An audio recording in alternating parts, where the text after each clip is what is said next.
Hello and welcome to ease of doing studies. आज का हमारा लेसन है 22 एंड 23 नवंबर के करंट अफेयर्स का। तो आइए स्टार्ट करते हैं आज का लेसन। पहली न्यूज है हमारी, India becomes associate member of CERN. CERN is an European organisation for nuclear research जो कि बेस्ड है जेनेवा में, फ्रेंच स्विस के बॉर्डर पर। It is world's largest nuclear and particle physics laboratory.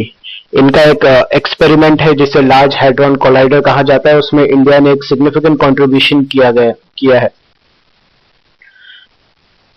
Large hadron collider France and Switzerland के border पर है, जो कि एक एक्सपेरिमेंट है ये देखने के लिए कि जब हमारे यूनिवर्स का बर्थ हुआ था तब मैटर कैसे बिहेव करने लग गए थे with in a few micro seconds में। सो ये एक्सपेरिमेंट है फ्रांस और स्विट्जरलैंड के बॉर्डर पर।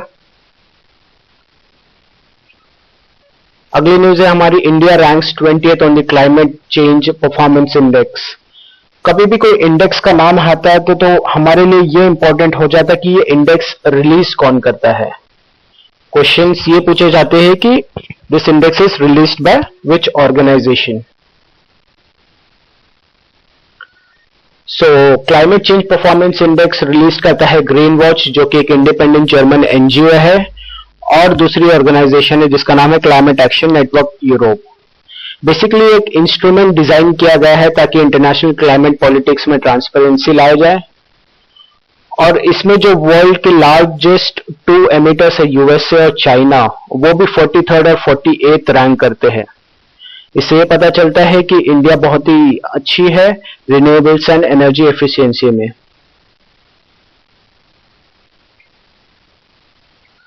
अगली हमारी न्यूज है आईएनएस चेन्नई को लेकर, जो कि कमीशन किया गया है हाल ही में इंडियन नेवी में।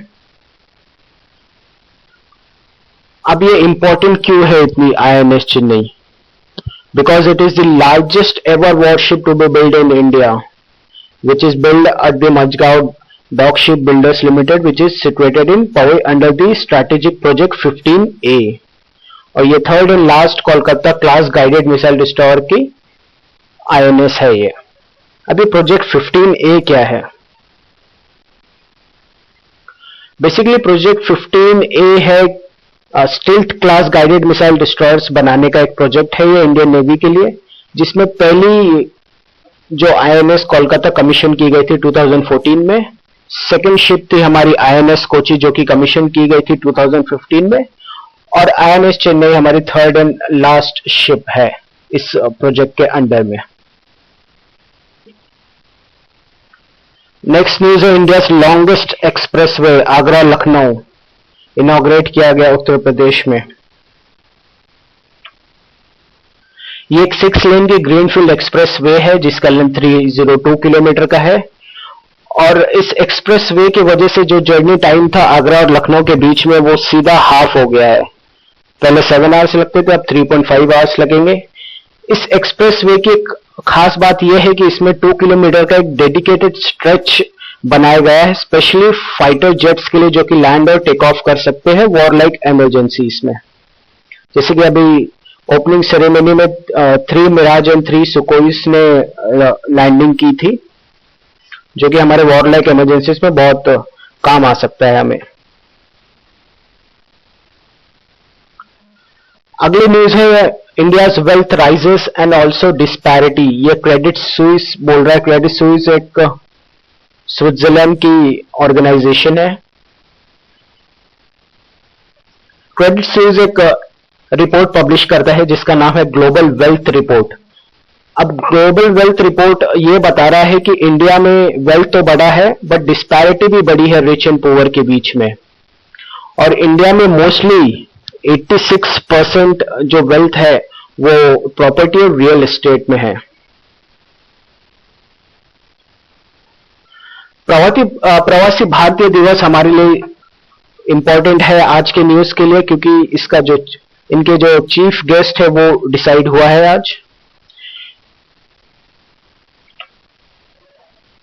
क्यों मनाते हैं प्रवासी भारतीय दिवस? बिकॉज महात्मा गांधी जी रिटर्न हुए थे साउथ अफ्रीका से 9 जनवरी को 1915 को, और ये 2003 से सेलिब्रेट किया जा रहा है। ये सेलिब्रेट इसीलिए भी किया जाता है कि ताकि कंट्रीब्यूशन जो ओवरसीज हमारी इंडियन कम्युनिटी का होता है उसको मार्क करने के लिए। और 2017 के चीफ गेस्ट है पोर्चुगल के प्राइम मिनिस्टर अंटोनियो कोस्टा।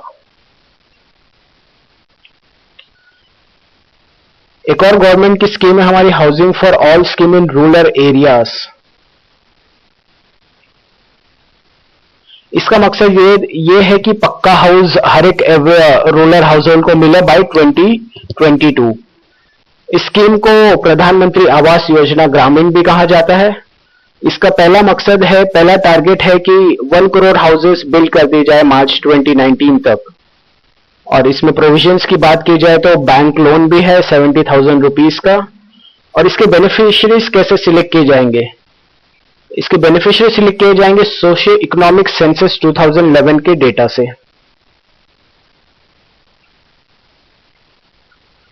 यह हमारा आज का एक फैक्ट है कि व्हाट इज पैरेलल इकोनॉमी।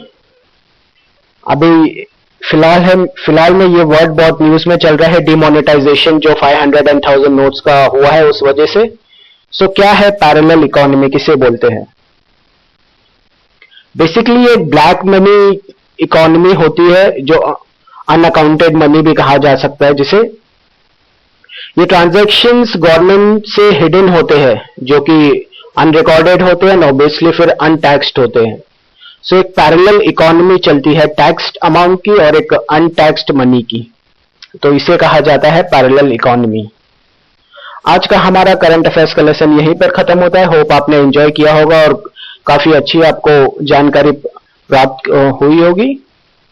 मैं आपसे रिक्वेस्ट करूंगा कि आप इस चैनल को सब्सक्राइब करें, लाइक करें, शेयर करें और इस पर अपनी क्वेरीज कमेंट करें, या आपको और कुछ इसमें इंप्रूवमेंट करना हो तो वो भी आप इस पे कमेंट कर सकते हैं। सब्सक्राइब कीजिए इस चैनल को। Thank you for watching. Bye bye.